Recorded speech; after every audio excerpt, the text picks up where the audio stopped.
Also, just as a quick reminder, is don't forget we have our calendar. Anyone can add anything to the calendar. So just keep this in mind that we have our calendar.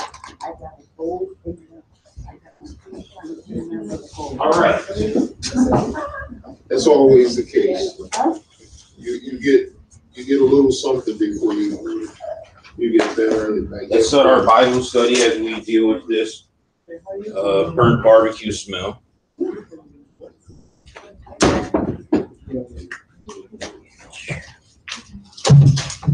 We will start.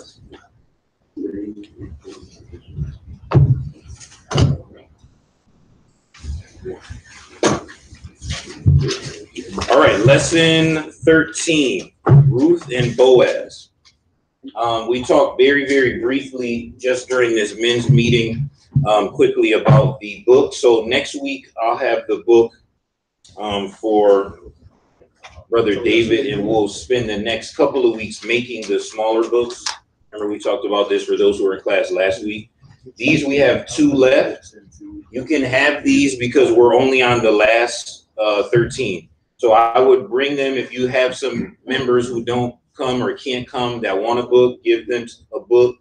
And then also if you have someone just want to give them a book about the class, because these are good. The other good thing is, can we close the doors? Can you close the doors if you don't mind? The other good thing is to highlight is all of our classes are online. So like if you want to encourage different people who like to study the Bible, these are the things to really send them. I know our mind is always invite someone to church, and there's definitely absolutely nothing wrong with that. That's what you should do as the main thing. But my point is, you may have some people that aren't willing to come to church yet, but avidly study the Bible. Just send them the link. If you don't know how to send them, just let me know, because this class, since Genesis are online, so I can show you how to send a link to everyone for that. This book will play, and you can give them one of these books. So now that we're in the last chapter, we don't really need these to bring every week. We'll probably need, like we said last week, the next 3 Sundays to get through lesson 13. So we'll spend that time making the actual books for the next one. So we'll talk about that once we get the books to pass out. This week, let's look at Ruth chapter 3, lesson 13, page 23, Ruth and Boaz. We spent a lot of time the last couple of weeks learning about these biblical characters of Naomi and Ruth.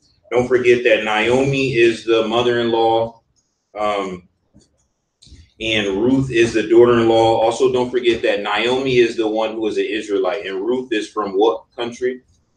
Moab, right? So don't forget that part, right? So that's going to play key here. Okay, let's take a look at what we have. Last week, we made it through chapter 2. So we've already talked about gleaning. We already talked about meeting of Boaz and Ruth. And we also talked about Boaz providing for Ruth, and then Ruth taking back to Naomi. So we got through that part. Last verse in chapter 2, verse 23. So she stayed close by the young women of Boaz to glean until the end of barley harvest and wheat harvest, and she dwelt with her mother-in-law. So that's the time frame that we're in, right? Remember, they came there at the end of chapter 1, specifically at the beginning of barley harvest, and now they're worked through in the gleaning process, which she was blessed to not only have to glean but get with the other reapers as well until the end of barley harvest and wheat harvest. Okay, chapter 3. Somebody read for us the first 5 verses, chapter 3, 1 through 5. Then Naomi, her mother-in-law, said unto her, My daughter, shall I not seek rest for thee, that it may be well with thee? And now is not Boaz of our kindred, with those maiden thou David. Before we will now knoweth barley tonight in the threshing floor. Wash thyself therefore, and anoint thee, and put thy raiment upon thee, and get thee down to the floor. But make not thyself known unto the man until he shall have done eaten and drinking. And it shall be, when he lie down, and thou shalt mark the place where he shall lie, and thou shalt go in and uncover his feet, and lay thee down, and he will tell thee what thou shalt do. And then verse 5. And he shall said and she said unto her, all that thou sayest unto me, I will do. All right, thank you. Question 1. What did Naomi want to do for Ruth, right? This is the word choice that is being used in the first 5 verses. What is basically the gist of what they're talking about? What did Naomi want to do for Ruth? Right. So this concept of security is what? Like security like ADT, or security like a bouncer, or what? Right? Marriage, right? This is roundabout way. We don't speak this way, right? You got to understand also time frame, right? Widow, she's already coming. All 3 of them were widow. Well, 2, because Orpah is out of the picture now. So they're both widows. And in this setting here, in this society, like society setting, like a widow is not really a good financial situation to be in, because no one is really going to look out for you that kind of way. So Naomi's point was before is like, she's older. So remember, she was like, there's no way I'm going to have a kid and then you wait and then that kid grow up and then the 2 of you marry, right? So you need to kind of move on. So that we already had this conversation in chapter 1. Now in chapter 3, it looks like this is progressing. So Naomi's point was she's looking for her to have a husband for security. And then the second part of question 1 was, what was her plan to accomplish this? Really verse 2.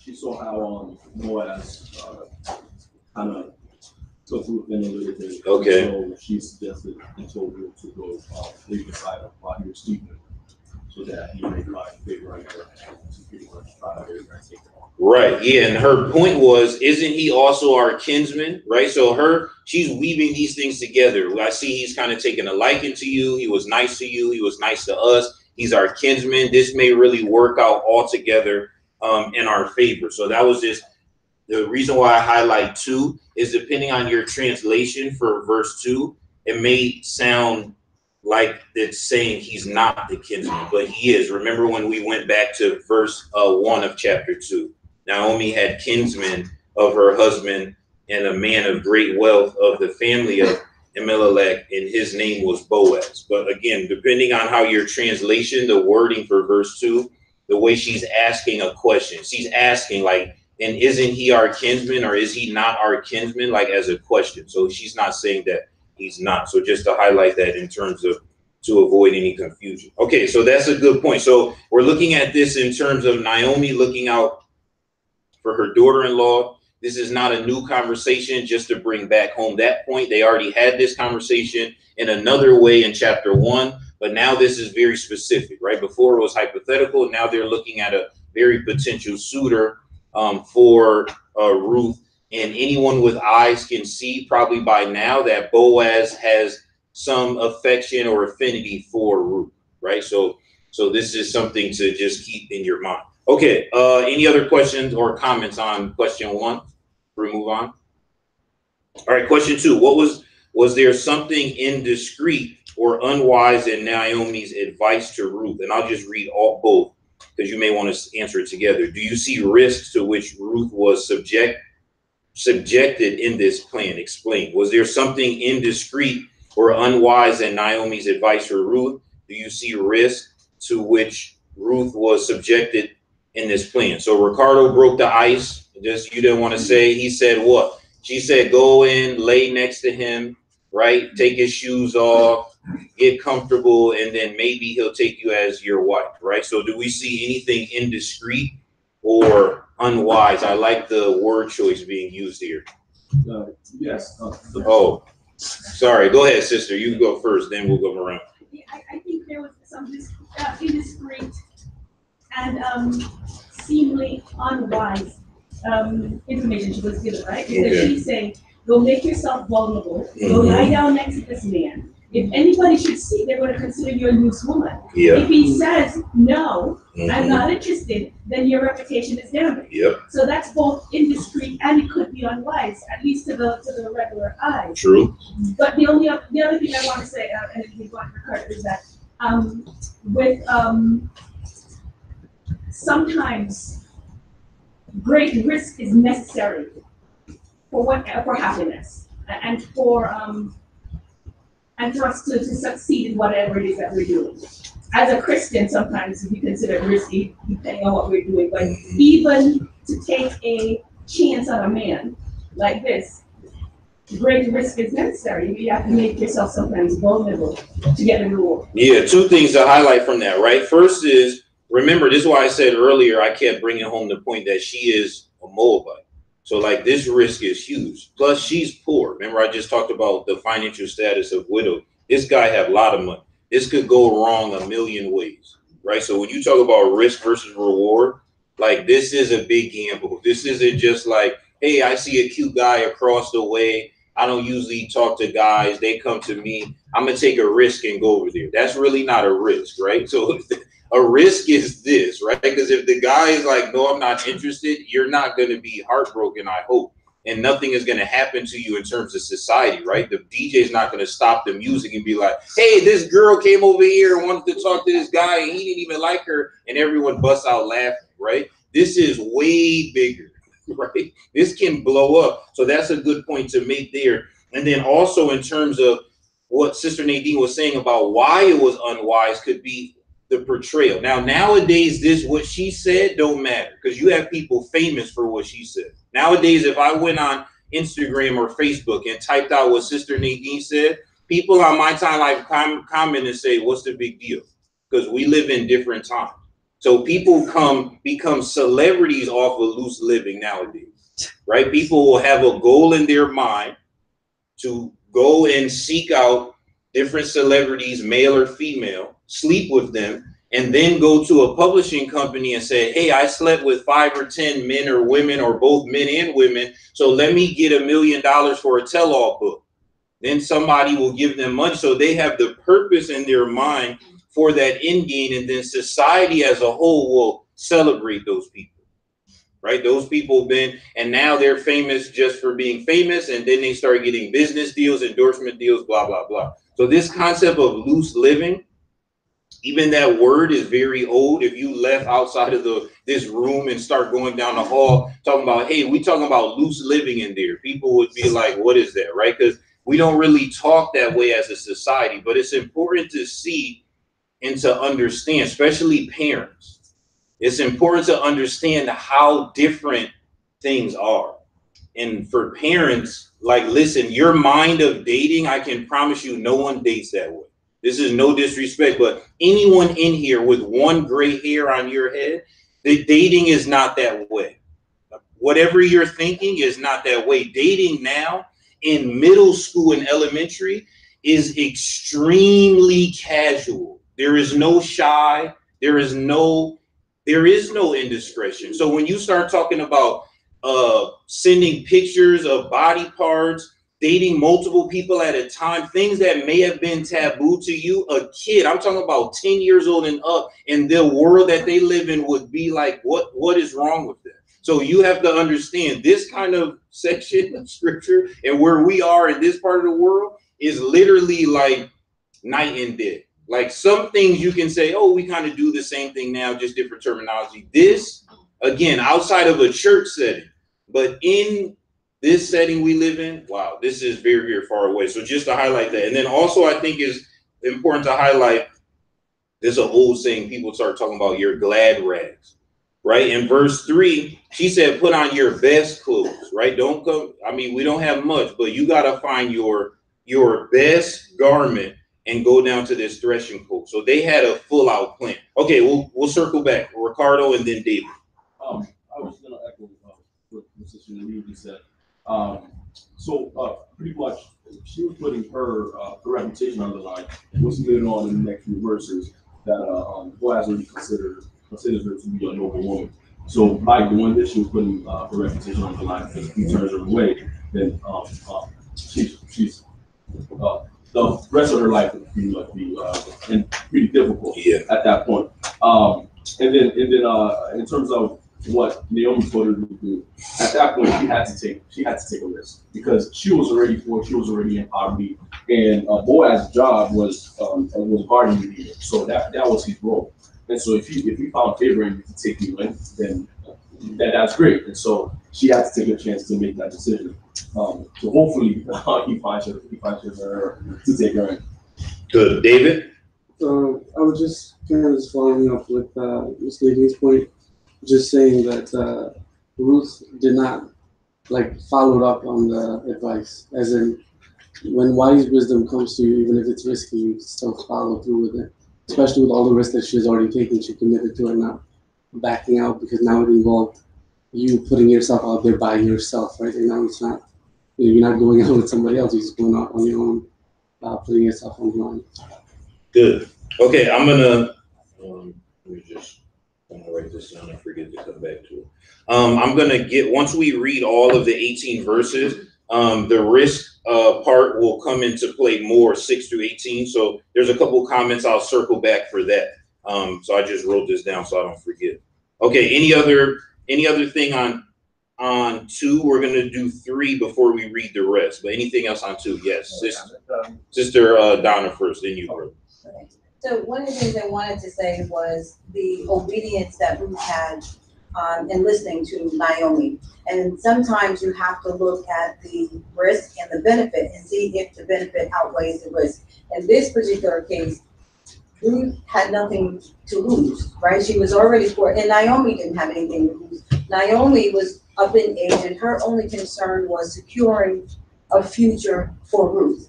So that was her main concern. If it had gone bad, they would have still ended up in the same place where they were. But what she did know is that Boaz had already found favor in Ruth. So the likelihood, I'm sure in her mind, of Boaz turning her away was slim. And it was worth her sending Ruth over to Boaz to see whether or not Boaz would find additional favor with her. And sometimes that's, the obedience part, and this is where sometimes we can't see where God is leading us because we are looking at our circumstances thinking that it can't possibly be, right? And so when wisdom comes to you to say, do this and to do that, if you're disobedient and listening, because sometimes individuals will say, well, no, I'm not going to do that because if I do this, here's what's going to happen. God wanted me to do this and do that. Or he was going to prepare something for me. You have to get up and move. You can't always stay where you are and expect a miracle or God to drop manna from the sky, right? So when he sends someone and you're given sound advice, spiritual wisdom, in this particular case, again, Naomi was trying to secure a future for Ruth. Ruth had no offsprings, nothing. And in this day and time, to have no offsprings, right? You were pretty much destitute, which is why, she had to go out there and glean. So I appreciate Ruth's obedience to what Naomi was saying to her, right? And even just from, woman to woman, young women, older women. When I say older, I don't mean necessarily in age, but wise and wisdom. Because some of us are old and we're still not wise. And some of us are young and we're extremely wise. So when I say that, is just the fact that Ruth would listen to Naomi and would consider what she had to say valuable and was willing to take the risk. And I also think if it didn't go right, Ruth knew that she and Naomi would come up with something else. Right. Yeah, because they were very resourceful. Yeah. Right. So that's important to see. Is like this concept of Naomi looking for the future, really, of her daughter-in-law is a big deal, right? Like some people, in-laws, the spouse is married and y'all don't really fool with one another, right? She treating her like her own daughter, right? Like her own child, looking out for her well-being. So that's important to see. Okay, any other questions on this, Brother David? Or comments? I keep saying questions. My Bible says, wash and perfume yourself and put on your best clothes, and the footnote says, like a bride. Yeah. So that's a different time period. Yeah, exactly. Yeah, like this is you looking. This is the the first date, the dating, and the engagement and the possible eloping, we trying to get to it, right? We not really trying to spend a lot of time here. We just show up with the wedding dress and somebody that is a justice of the peace and be like, hey man, it's time to do this thing, right? Like we trying to hurry this process along. So that's a good point, right? This is showing up with the full gown, the train, the veil, just knocking at the door, like, hey, let's get to this thing. Good, yes. It's funny that Ruth and Boaz had already had a conversation. Boaz had told her to stay with the young men and then hang out with the young women. The fact that she got his eye, women even today tell their daughters and tell younger co-workers how to get a man. I mean, they got experience, and men expose themselves so much when they see women, they just fall head over heels, their eyes and everything, their perspiration, all kinds of stuff. And I mean, that ain't nothing new. You know what I'm saying? When a guy see a girl, he like a girl today, is so like wide open the way you're saying it. It's just so outward today that it's pathetic. But women instruct younger women, married women, older married women, give advice to younger women all the time. And men expose themselves to what they like and what they dislike. When a man see a woman that he like, he act like he likes her. So it's not that, you know, in my mind, it's not a risk, it's just pouring more on because he actually opened the door. So if that's the case, I'm gonna listen to older advice because I need to wean out the rest of these women, because the rest of these women are looking for the same thing. So if I have an edge on what my mother-in-law is telling me, who was married herself, I got experience in this kind of stuff, the probability of me landing this rich guy as a husband is greater than not. Yes, there's some things in their favor, right? Family members, like, again, Boaz have money. So even just off of that, we saying how good women Ruth and Naomi are. So the women who aren't good aren't going to be like, oh, it's some good women, so let's not try to bag up Boaz because some good women came in, right? Like, people looking for opportunity. Yeah, they don't care if you good or not. That's the thing. That's why I always say about this world, especially for kids, is when you grow up and even one of your parents is a Christian, you live in an unrealistic utopia. Your house is not a real world. That's why you shouldn't slam doors and get upset. Because if we put you into the real world where most kids live, you run very quick back to even one saved. And if you have two saved parents in the house, you live in heaven on earth in the society we live in nowadays, even with all the problems your last name has. Because out here in this world, if you start talking to some regular kids and be like, that's how you live, you get what? Because people live very differently. So people who aren't good can always spot good people coming faster than good people can spot the bad people. That's how good people get caught up. That's the concept of the wolves in sheep clothing. So don't think that the other women were like, hey, wow, you know what? You're right. We got some real nice women just came into town. Let's move to the side and let Boaz need a good woman. We out here loose women, or we not really right, or people looking for opportunity. So this concept is very important. Okay, let's come back to the risk, because I'm going to read through 6 through 18. This next one, the winnowing. This is question 3. Blow a current of air through grain in order to remove chaff. So I have a video here of kind of this. Oh, wait. A video here just showing a couple of different people in terms of the winnowing process. So these are different things. It's not only necessarily the barley that we're talking about. So we have this.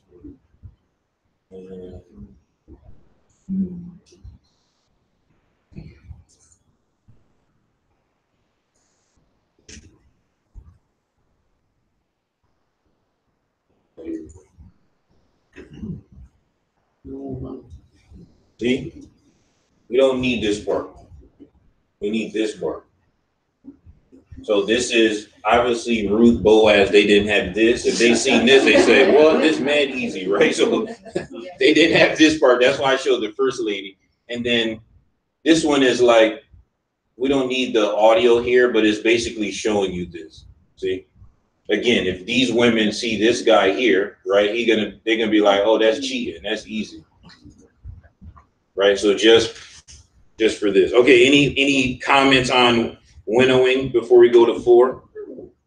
All right, I didn't figure we have a lot of winnowing comments, which is why I pulled this up to help us along. Okay. I see winnowing. Okay. When you have a smaller amount. Yep. Like you put it up and you keep throwing it up like this, and like when shepherd they're turning eggs. Oh yes, okay. You keep turning it like that. Yeah. And it goes away with stuff. But that's usually with a much smaller bag. Good. Okay. Nice. Yeah, we used to winnow like rice, and we just like throw it up in the air, and then all the See, the things you don't need blow away. Leave that for the birds, I guess, right? The things you need. So that's good. Okay. Let's look at 6 through 12, one person, and then 13 through 18. Let's just finish the thought. 6 through 12, and then 13 through 18. So when she went down to the Russian that night, and probably was construction on her mother-in-law. After Boaz had finished eating and drinking and was in a good spirits, he lay down at the far end of the pile of grains and went to sleep. Then Ruth came quietly and covered his feet and lay down. Around midnight, Boaz suddenly woke up and turned over. He was surprised to find a woman lying at his feet. Who are you? He asked. I'm your servant Ruth, she replied. Spread the corner of your covenant over me, for you are my family leader. The Lord bless my daughter, Boaz. You are showing me the family God than you did before. You have not gone after a younger man, whether rich or poor. Now don't worry about a thing, my Lord. I will do what is necessary for everyone in town, and you are virtuous with me. But while it's true that I am one of your family redeemers, there's another man who is more closely related to you than I am. Great. 13 through 18. Stay this night, and in the morning it shall be that if he will perform the duty of a close relative for you, good, let him do it. But if he does not want to perform the duty for you, then I will perform the duty for you. As the Lord lives, lie down until morning. So she lay at his feet until morning, and she rose before one could recognize another. Then he said, do not let it be known that the woman came to the threshing floor. Also he said, bring the shawl that is on you and hold it. And when she held it, he measured 6 attacks of barley and laid it on her. And then she went to the city. When she came to the mother-in-law, she said, is that you, my daughter? Then she told her all that the man had done for her. And she said, these 6 ephahs of barley he gave me, for he said to me, do not go empty-handed to your mother-in-law. Then she said, sit still, my daughter, until you know how the matter will turn out. For the man will not rest until he has concluded the matter this day. All right, a couple of things going on here. Some things here, stereotypically, I'm different than Boaz. Some of the other men in here, maybe you stereotypically this way. Some of this never would have happened to me. Because first of all, I never eat that much. Some of y'all eat so much because he will sleep to me. I'm never going to eat where someone could be laying near me and I won't notice. And I just wake up to go to the bathroom and be like, oh, goodness.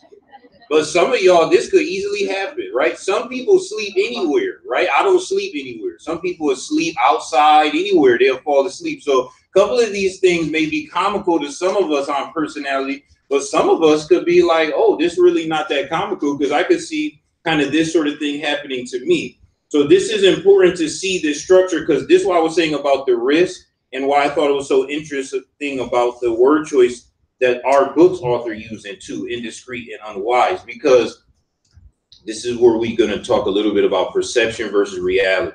Because nowadays in society, people's perception is their reality, right? Whatever they perceive is real to them. So even though this seems very salacious from the first 5 verses, what really happened once the Ruth and Boaz were in the same space? Again, when we just heard what Naomi was saying, right? This sounded like kind of, ooh, this kind of hot. It's hot and steamy. What Bible study we about to talk about? We in Song of Solomon. But then we find out kind of what happened, because we're the whole point of the feet in the first 5 verses, this means something now, right? Because he fell asleep on the threshing floor next to what? And this is 6, 7. What did Boaz fall asleep next to? What physical thing did he fall asleep next to? Heap of grain. Heap of grain. So then when Ruth came in, she took his shoes off. He's asleep and laid where? At his feet, right? So she didn't cuddle up, right? She didn't slide her arm up underneath his body. So he wake up like, man, somehow I fell asleep and fell in love at the same time. And now this person is in my arms. So the process was different. And did they sleep together physically? Did they have sex in there? No, but again, let's go back to Sister Nadine's comment is, if I just happen to need a breath of fresh air and I see Ruth dialed up going into Boaz's house at night, now I'm nosy and I stay up and I never see Ruth come out of Boaz until the morning, what will my perception be? Ooh, right? Ooh, y'all wouldn't believe all this virtuous, because I see, right? Because perception is reality, is I'm perceiving, right? What you want me to do? I just happened, our paths crossed. I just happened to go outside and I looked and I was like, man, could that be? Is it?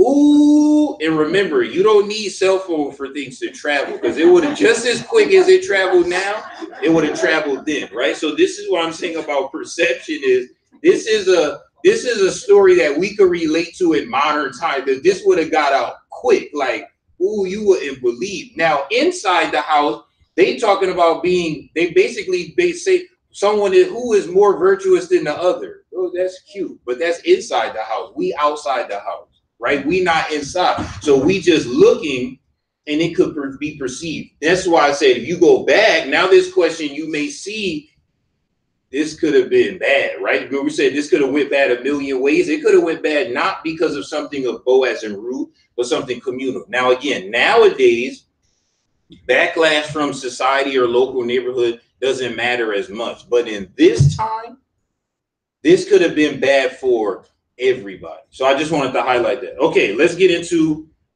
comments here. We have, what was Ruth asking in verse 9? But you had something before, sorry. There are other women too. Like they probably said, "Dog, how she get to do that?" Like you know, they all jockeying for the same thing. This is an important man. He's a rich man, and something as simple as that is going to work. I mean, he's not naive by any stretch of the imagination, but it worked.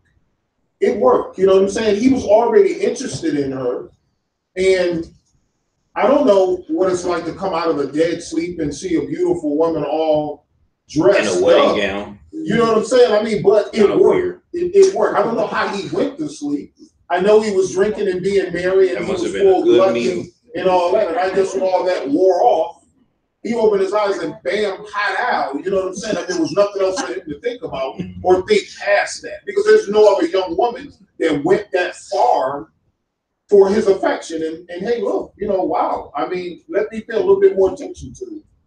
Yeah, and there's 2 factors to put in when we talk about Boaz. I was going to get into this to a second, but this comment kind of leaded this. First of all, we already spoke about one, is that he was interested in Ruth. But the second was what he was interested in her. Remember what he said in chapter 1 was the same thing he circled back then here was that the whole town knows that you're what?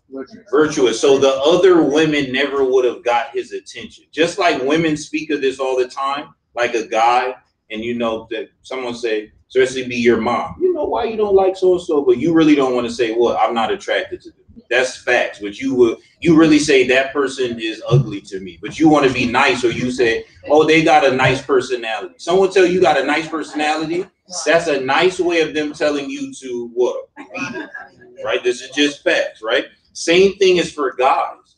Sometimes on paper, right? Like you can look at some celebrities, let's say, you be like, wow, any guy would want to be married to her, right? So whoever she dealing with, maybe that guy look at her kind of like, right? And then sometimes what will happen, again, this is fact, you'll have a guy with someone who everyone around the school, the neighborhood, the girl is so attractive, something, but then he end up with someone who that people be like, kind of, I mean, I don't want to hate, but she don't really look kind of right. And he say, what? Oh, I love her. Look, this girl, I just liked her. See, it's a difference between loving and liking. Some people love their spouse still, but they don't like them anymore. See, some people dating someone that they like, but they don't love them, so they just date for forever, right? A guy, this is something different from women. Women and guys' interaction, this part is different because a guy, when you start talking about loving, they may not act accordingly, but it's a difference between a girl a guy like and a girl he see himself marrying. See, this is where when I say all the time, especially to young women, is that high school and college phase, if you're trying to be a good woman, is difficult. But I can promise you 10 years from now, it's going to be very different looking back. Because those girls who get a lot of guys, those guys only like them. They will never be with them. This is how, again, don't be offended, people end up pregnant and the guy said, what? Well, I'm not going to be in that child's life. Why? It's not against the child. You know why? The guy don't want to be with the woman. So he feel like that's your fault. This is how cold guys are. But when he see a woman that he want to be with, God himself would have to stop him because this guy will try to move the whole earth. So that dynamic is true to this day. Yes, Boaz have money, but he was looking, it sounds like, for more virtuous kind of women, and maybe the other women didn't catch his eyes for that two combo. So I just wanted to pull that up. Yes. Yeah, he was older. Here's what you said. Yes. Before she came in town. So if he wanted to have been married before, he would have been married before, most likely, regardless of, of what's going on. Yeah. But what I also like about Boaz was he said to her, okay, I'm going to protect your reputation, but you have somebody who's close to good redeem. So even here, he didn't like Ruth, but he was being more righteous here to say there's somebody closer. If he won't do the duty, then I'll stand up and I'll do it. So I think he was also a righteous man, and his not being married before, I think it's only God's will. Yeah, that's why I said they were inside the room. They were out virtuousing each other, kind of, right? Like, because they were being so nice, kind of like, you look beautiful. No, you look beautiful. Like, you hang up. No, you hang up. Like, okay. Like, kind of like they being that way in the house. Outside the house, people may judge. But yes, he was older. So his point is he could have been married, right? So this is something that people have to understand, right? Just like attractive people and say, like, look, I choose to be single or not married. A celebrity could come out and be like, oh, I could be with anyone. We could see how that's true. When you looking at his status, he really could have been, right? He could have been married probably to anybody. So there may be reasons why.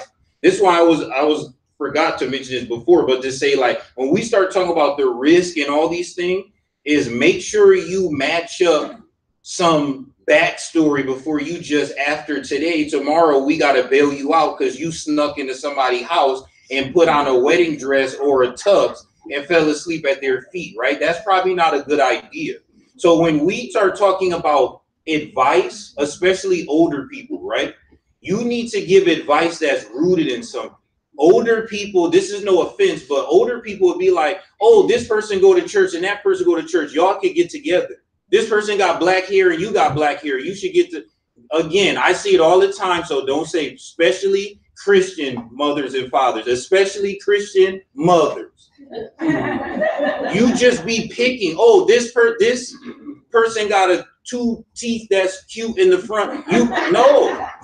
Like, people do that all the time in modern church. I'm talking about, because you got to start looking back. Remember, there was some homework and research and observation being made here, right? So Boaz was older. So him, because this question here where it says, what was Ruth asking Boaz about in verse 9 is the same thing we talked about earlier, right? It's old kind of English, but she's asking about being married, right? Take your maidservant under your wing, for you are near kinsmen to me, right? So we're related. Let's keep it in the family. And then we don't have time to go back here, but there's references to this that Sister Nadine brought about the duty of your family. There's references to the law, right? And this law, it was supposed to be a flow. Like if your husband died, and then that person had brothers, that brother had a responsibility, or cousin or kinsman, and blah, blah, blah. So Boaz's point was, there's somebody who has a duty to you that's closer to you and younger and all these other things. That's what they're alluding to. We don't have time to go back to reread that, but they're alluding to their culture. Remember, their culture and their religious culture is the same. So it's different than us. You can only understand this in church, right? Like church culture and your culture may be the same, whereas your ethnicity or nationality culture will be like, that's different, right? That's why I mentioned that is church marriage should be different than world marriage, right? When you come to the marriage of two people who are Christians, some of their friends who aren't Christians should be confused and be like, why are y'all together? Because on paper, it may not add up. Because when it was time to pick the next king, what was God's point to Samuel? You all judge outwardly, but I judge by the heart. So through that confusion, people should see, oh, the love of Christ. Just like some people should be confused that you go to the church you go to. And you say, oh, it's because, and they say, oh, whatever that oh and because must be a big deal, because I would have assumed you like this thing. And you say, what? No, I like truth. That's the same thing when you're talking about this setting. So his point was their religious culture and physical culture was the same in this setting. So he's like, there's someone who has a closer obligation to you, even though I like you, right? So that right there is respect, because that's why I said they're out virtuousing each other, because they're doing things in its proper order. And don't forget that Ruth is what nationality or ethnicity, I should say, right? So this is a big deal to speak to her level of commitment in chapter 1. Remember, we were just assuming, unless you read ahead, why we were saying she was so much more spiritually minded than Orpah, because actions afterwards would lead you to believe she fully bought into this religion that she married into. Erica? What's fascinating is that the kinsman / relative that was closer is nowhere in scripture, and obviously didn't notice Ruth, right? Yeah. And I think that that's significant, because when we talk about the concept, even modern day, like Christians coming together, you may be a virtuous woman of God, but the person people expect to notice you doesn't notice you, and vice versa. And I think that throughout this whole story, that's where we see the sovereignty and the plan of God. Like God had a plan. This relative probably saw her threshing as well. Everyone clearly did, for Boaz to have made the comment that the whole town is talking about your hard work. So there was someone that was closer who literally watched her go through this and didn't himself want to initiate something with her or take something on. And then you have someone else who like saw her from day one, made secret provision behind closed doors for her. And I think that compassion from Boaz is so important to the story, because he may not have been trying to like, all right, cool, like I'm gonna do this, get her attention, come out with a nice new staff, maybe. So he really did it because he was a great guy. Yeah. And I think that speaks volumes to how God will give someone a heart for someone else. Right. Like my heart towards certain issues may not be that of any other woman in the church. You may have a heart for certain issues that no other man in the church will have. And God will use that in the heart that you have and what you notice for a plan of redemption. And I think if we really taught that more, relationships in the church would be more purposeful. There was a purpose here that God was birthing by what he put on both of them. And see, this is why I say all the time when someone say, oh, this is my better half, is you need to be whole already. Because if you just getting virtuous in the room, it's too late. See what I'm saying?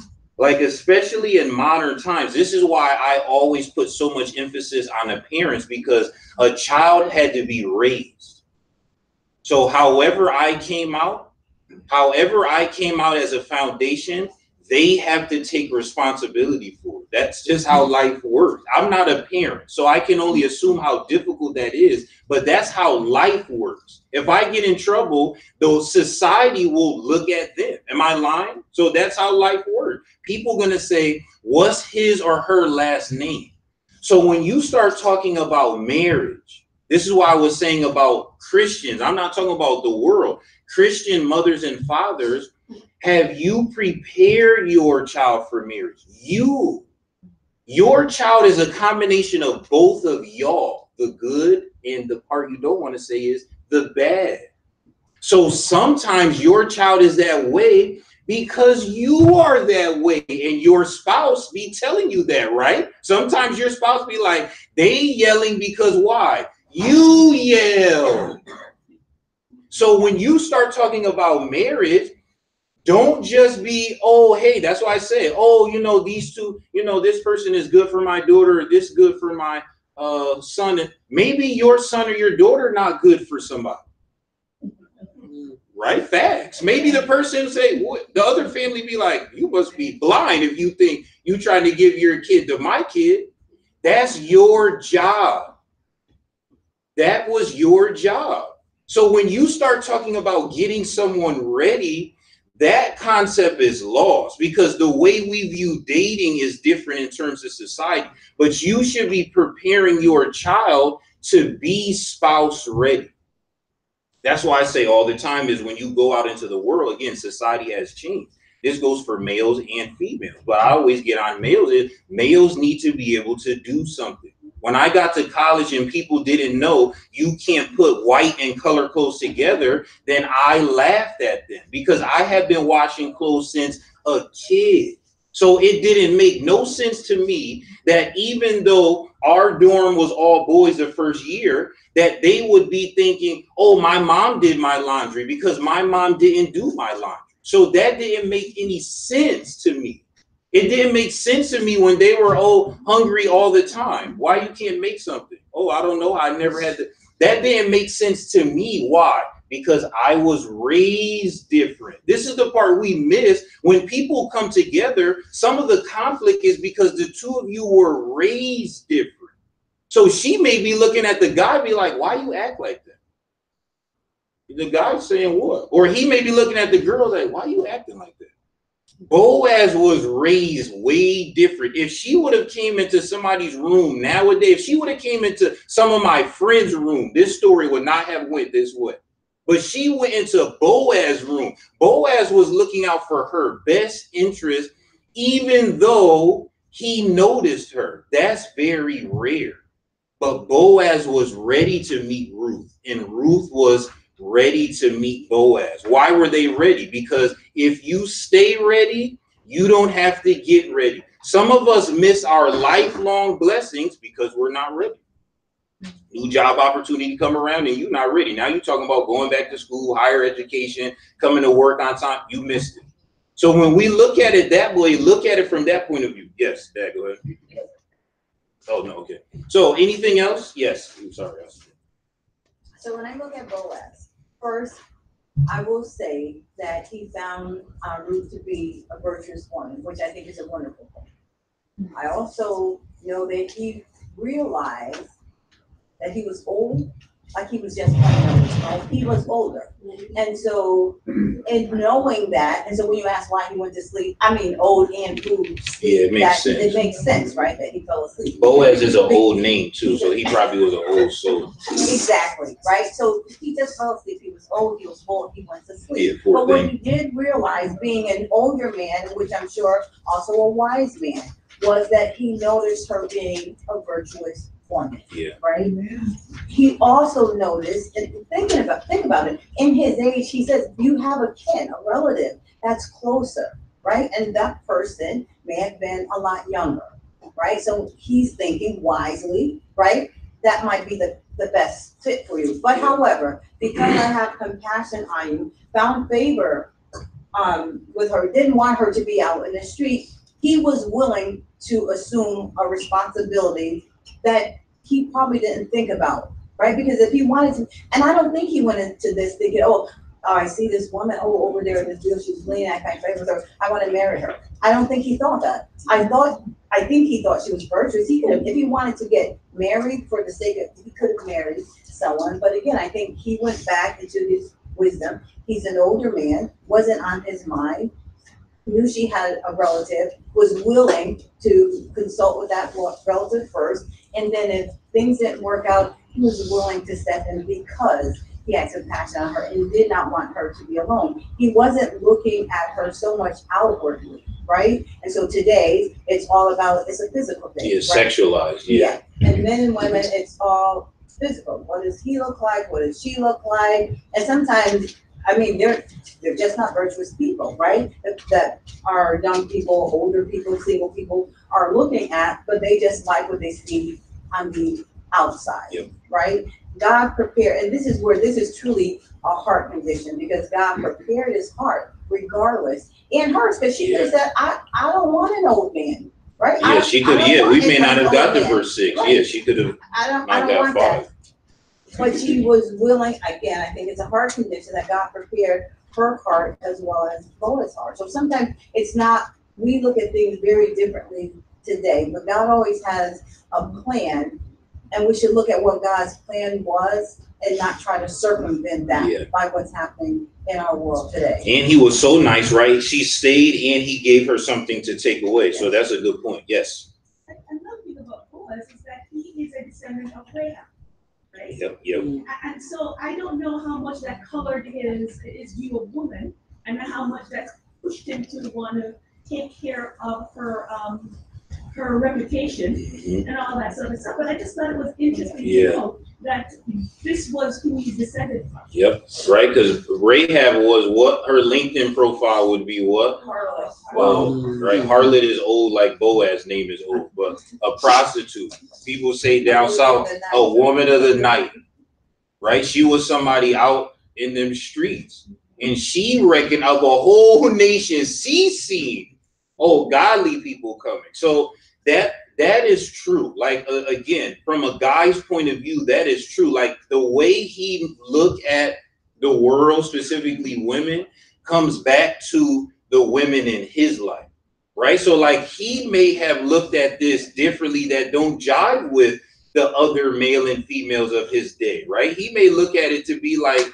look at my family tree, right? And the turnaround that my ancestors made, because remember, Rahab made a turnaround. Remember, she got married and all that. That's how she is in the lineage, and you have a Boaz. So this is a good point, right? Family tree.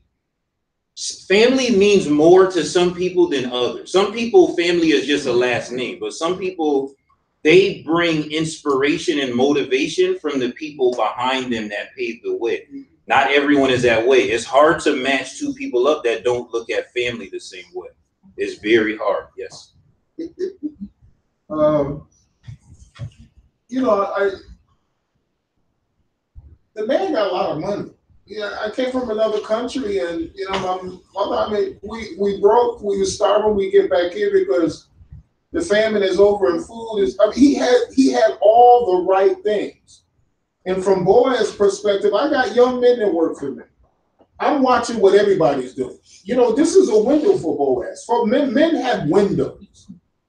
We have windows, and we get to a point in life where we want to settle down and we want to secure everything about us, and we do examine things in a different way.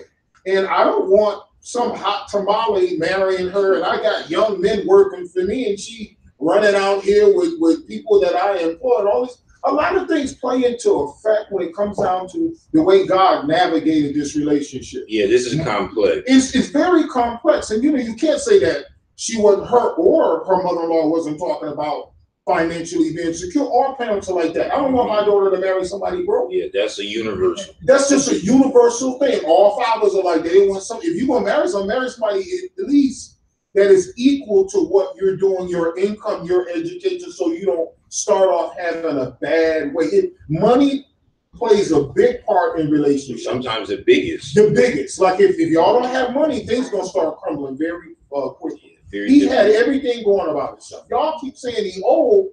The dude is a good man. I mean, he's a good catch. And he's looking at his future also. And he kind of figured, hey, I'm going to do the right thing. She said, I'm going to do the right thing. They came together because of God. and thank God for money. Yeah, they pass age boundary, they pass racial boundaries, nationality boundaries. Like, we don't have time today. Spiritual boundaries, we'll get into that. But you see how God weave these two together is so critically important. So it's important to see that we really answered 5, 6, and 7. So next week we'll just touch on it, but we really did, because all the comments were touching on that. But just, this is a very good modern story, I would say. Like, sometimes we read New Old Testament in the survey and we make application. This one is applying itself. Like, anyone can see how this relates to modern times from a parent standpoint, like you said, from mothers, from fathers, from being different ages, and all these things we can see in society, famous people, church. Like, there's so many things I feel like while we're reading this, we can think of scenarios in our mind where this kind of makes sense. So always, as a takeaway, I would say, is look at it in terms of being prepared for your blessing this week. If you're looking at something, because the concept is faith, living righteously, right? Some of us aren't prepared for our blessing. So if we get right today, maybe God have a blessing tomorrow, but maybe we don't get a blessing tomorrow because we're not prepared for it in the today. So that's the takeaway. Okay, so we'll end here. Next week, we'll take any following comments on here. We answered most 5, 6, and 7. We'll just give a couple of minutes to recap, and then we'll move on to the spoiler of the marriage of Ruth to Boaz of chapter 4. All right, let's end with a word of prayer, and we'll transition into our worship service. Heavenly Father, we thank you for this beautiful and blessed day. Thank you for giving us the opportunity to study a portion of your word. We ask, Heavenly Father, that we can have this concept of living a faithful life righteously and being ready for the blessings that you have in store for us. We pray, dear God, that we can let go and let you navigate our life so that we don't miss our blessings on this side of life for the next. We pray, dear Heavenly Father, that we will be able to apply these things to our life. Be with those who are traveling at this time as we transition into worship without the loss or harm of any. We pray, dear Heavenly Father, that we are able to have a worship service that is presented to you, a sweet-smelling aroma to thy throne room, that we're able to worship in spirit and in truth. And it's in Jesus' name we pray. Amen.